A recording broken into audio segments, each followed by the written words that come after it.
ನಮಸ್ಕಾರ. ವನಜಾ ಮಲ್ನಾಡ್ ಬಂದಾಯಿತು, ಹೊಸ ವಿಡಿಯೋ ತಂದಾಯಿತು. ಬನ್ನಿ ಇವತ್ತು ಶ್ರೀ ರಾಘವೇಂದ್ರ ಮಹಾತ್ಮೆ ಈ ಸೀರಿಯಲ್ಲು ಹೇಗೆ ಮೂವ್ ಆಗ್ತಿದೆ, ಏನು ಸ್ಟೋರಿ ಇದೆ ನೋಡೋಣ. ಅದಕ್ಕಿಂತ ಮುಂಚೆ ವಿಡಿಯೋಕ್ಕೆ ಸಬ್ಸ್ಕ್ರೈಬ್ ಮಾಡ್ಕೊಳ್ಳಿ, ಹಾಗೆ ಒಂದು ಲೈಕ್ ಕೊಡಿ. ರಾಘವೇಂದ್ರ ಗುರುಗಳು ಊರೂರ ಮೇಲೆ ಹೋಗ್ತಾ ಹೋಗ್ತಾ ಊರಲ್ಲಿ ಯಾರಿಗಾರು ತೊಂದರೆ ಆಗಿದ್ದರೆ ಅದನ್ನು ಬಗೆಹರಿಸ್ಕೊಂಡು ಹೋಗ್ತಾ ಇರ್ತಾರೆ. ಅಲ್ಲಿ ಇನ್ನೊಂದು ಊರ ಹತ್ರ ಹೋಗ್ತಾರೆ.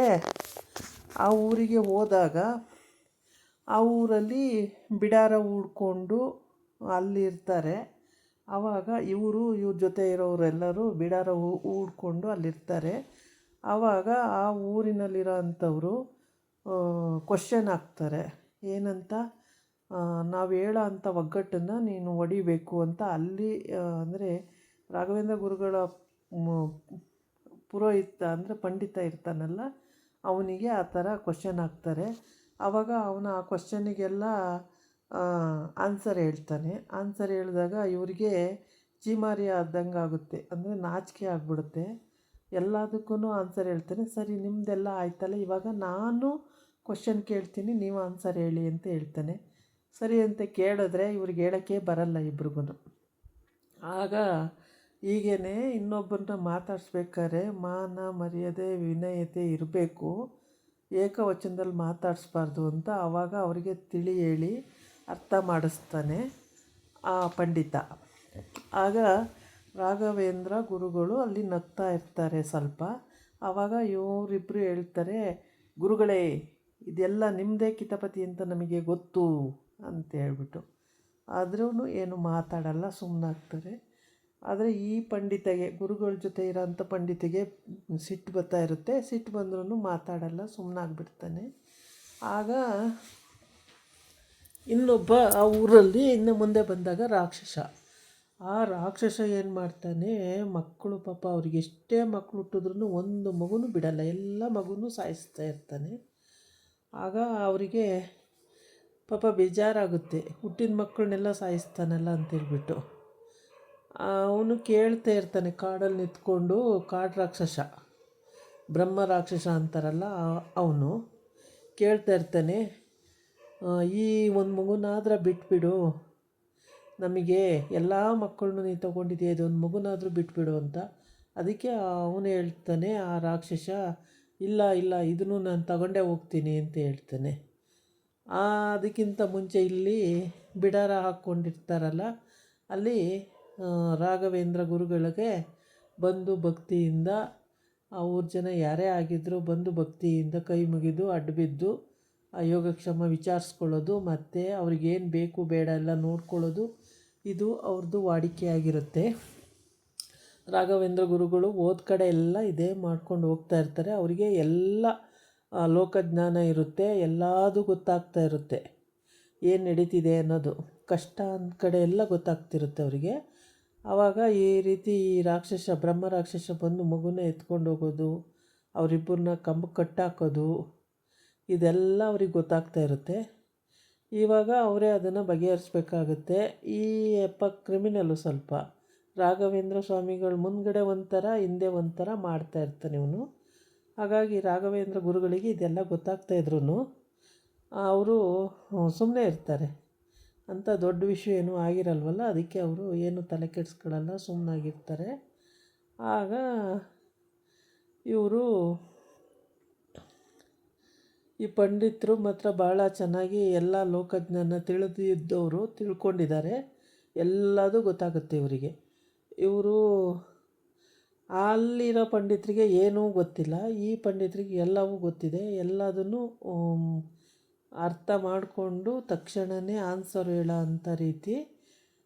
ಇವರಿಬ್ಬರಿಗೆ ಏನೂ ಗೊತ್ತಿಲ್ಲ, ಸುಮ್ಮನೆ ನಾಮ ಹಾಕ್ಕೊಂಡಿದ್ದಾರೆ. ನಮ್ಮಪ್ಪ ಹಂಗೆ ಮಾಡ್ತಿದ್ರು, ನಮ್ಮಪ್ಪ ಹಿಂಗೆ ಮಾಡ್ತಿದ್ರು ಅಂತ ಏನೋ ಒಂದು ಹೇಳ್ಕೊಂಡು ಇವರು ತಿರುಗಾಡ್ತಿದ್ದಾರೆ. ಈ ರಾಕ್ಷಸ ಅಂತೂ ಯಾವ ಮಕ್ಕಳು ಹುಟ್ಟಿದ್ರೂ ಮಕ್ಕಳು ಬಿಡೋಂಗಿಲ್ಲ, ಎಲ್ಲ ಮಕ್ಕಳನ್ನು ಕಿತ್ತು ತಿಂದಾಕ್ತಾನೆ. ಅದಕ್ಕೆ ಪಾಪ ಅವಳು ಬಾಣತಿ ಹತ್ರ ಮಗು ಮಂಗಿರುತ್ತೆ, ಪಕ್ಕದಲ್ಲಿ ಇನ್ನೊಂದಮ್ಮ ಮಂಗಿರ್ತಾಳೆ. ಇನ್ನು ಮನೆಯಲ್ಲಿ ಇರೋವಂಥ ಇನ್ನಿಬ್ಬರನ್ನ ಮುಂದ್ಗಡೆ ಬಂದು ಕಟ್ಟಾಕ್ಬಿಡ್ತಾನೆ ಕಂಬಗಳಿಗೆ. ಅವರೆಷ್ಟು ಬೇಡ್ಕೋತಾರೆ, ಇದೊಂದು ಮಗು ಬಿಟ್ಬಿಡು, ಎಲ್ಲ ಮಕ್ಕಳನ್ನ ಎತ್ಕೊಂಡು ಹೋಗಿದೀಯಾ, ಇದೊಂದು ಮಗುನ ಬಿಟ್ಬಿಡು, ನಮಗೆ ಇದೊಂದು ಮಗುನ ಬಿಟ್ಬಿಡು ಅಂತ. ಯಾವ ಕಾರಣಕ್ಕೂ ಬಿಡಲ್ಲ ಅಂತ ಹೇಳಿ ಆ ಮಗುನ ಇವರಿಬ್ಬರನ್ನ ಕಟ್ಟಾಕ್ಬಿಟ್ಟು ಬಂದು ಎತ್ಕೊಂಡು ಹೊರ್ಟೋಗ್ಬಿಡ್ತಾನೆ.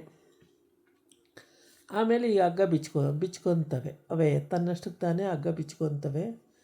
ಆಗ ಅವಳು ಓಡಿ ಬರ್ತಾಳೆ ಆಚೆಗೆ, ಓಡಿ ಬಂದ್ಬಿಟ್ಟು ಅಯ್ಯೋ ನನ್ನ ಮಗು ನನ್ನ ಮಗು ನನ್ನ ಮಗು ಅಂತ. ಆವಾಗ ಈ ಅಪ್ಪ ಹಿಡ್ದು ಕೂರಿಸುತ್ತೆ. ಬಿಡು, ಏನು ಮಾಡೋಕ್ಕಾಗಲ್ಲ, ನಮಗೆ ಅದೃಷ್ಟ ಇಷ್ಟೇ ಅಂದ್ಕೋಬೇಕು.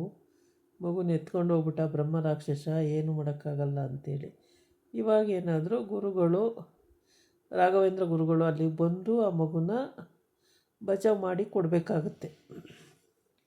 ಆ ಥರ ಲೋಕಜ್ಞಾನಿಗಳವರು ಲೋಕ ಸಂಚಾರ ಮಾಡುವಾಗೆಲ್ಲ ಯಾವ ಊರಲ್ಲಿ ಏನೇನು ಪ್ರಾಬ್ಲಮ್ ಆಗಿದೆ ಅದೆಲ್ಲ ಬಗೆಹರಿಸ್ಕೊಂಡು ಹೋಗ್ತಾರೆ. ಕಳೆದ ಸಲ ಸಂಚಿಕೆಯಲ್ಲಿ ಒಬ್ಬರು ವಜ್ರದ ಹಾರ ಕೊಟ್ಟರು ಅಂತೇಳಿ ಹಾರ ತಗೊಂಡೋಗಿ ಬೆಂಕಿಗೆ ಹಾಕ್ಬಿಟ್ಟಿದ್ರು. ಅಂದರೆ ಅವರಿಗೆ ಆ ರೀತಿ ವಜ್ರ ವೈರೂಡ್ಯ ಅವೆಲ್ಲ ಬೇಕಾಗಿಲ್ಲ. ಅವ್ರಿಗೆ ಬೇಕಾಗಿರೋದು ಹೊಟ್ಟೆಗೆ ಅನ್ನ, ಮೈಗೆ ಬಟ್ಟೆ ಅಷ್ಟು ಮಾತ್ರ ಬೇಕಾಗಿತ್ತೇ ಹೊರ್ತು ಬೇರೆ ಏನನ್ನೂ ಅವರು ಎಕ್ಸ್ಪೆಕ್ಟ್ ಮಾಡಲ್ಲ. ಈ ಮಗುನ ನೋಡಿ, ಆ ರಾಕ್ಷಸ ಬ್ರಹ್ಮ ರಾಕ್ಷಸ ಎಷ್ಟು ಚೆಂದ ಇರೋ ಮಗುನ ಎತ್ಕೊಂಡು ಹೊರ್ಟೋಗ್ಬಿಡ್ತಾನೆ.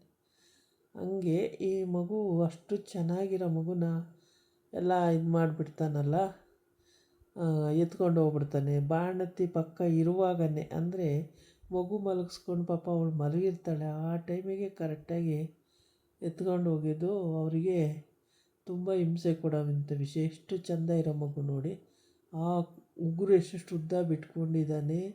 ಆ ಒಂದೇ ಉಗುರು ಸಾಕು ಆ ಮಗುನ ಇದು ಮಾಡೋದಕ್ಕೆ, ಇಲ್ಲ ಹಂಗೆ ಮಾಡೋಕ್ಕೆ ಒಂದೇ ಒಂದು ಉಗುರು ಸಾಕಾಗುತ್ತೆ. ಅಷ್ಟು ಪವರ್ಫುಲ್ಲು ಉಗುರು ಬೆಳೆಸ್ಕೊಂಡು ಆ ಮಗುನ ಅಂಗೈಲಿ ಇಟ್ಕೊಂಡು ಅವನು ಎತ್ಕೊಂಡು ಹೋಗೋ ರೀತಿ ಅದೆಲ್ಲ ತುಂಬ ಹಿಂಸೆ ಕೊಡೋವಂಥ ವಿಷಯ. ಎತ್ತವ್ರಿಗಂತೂ ಕರುಳು ಕಿತ್ತು ಬಂದ್ಬಿಡುತ್ತೆ.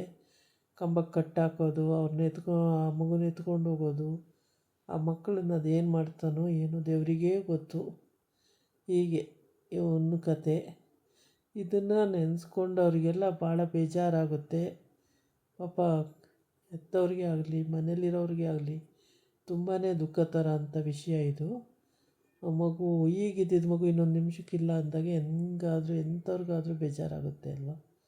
ಆ ರೀತಿ ಬೇಜಾರಾಗ್ಬಿಡುತ್ತೆ ಇವ್ರಿಗೂ. ತುಂಬಾ ಅಳ್ತಾರೆ ಇಬ್ಬರೂ. ಆ ಕಡೆ ಒಬ್ಬರು ಈ ಕಡೆ ಒಬ್ಬರನ್ನ ಎತ್ಕೊಂಡು ಬಡ್ಕೊಂತಾರೆ, ಬೇಡ ಬಿಟ್ಬಿಡು ಮಗು ಬಿಟ್ಬಿಡು ಮಗು ಬಿಟ್ಬಿಡು ಅಂತ.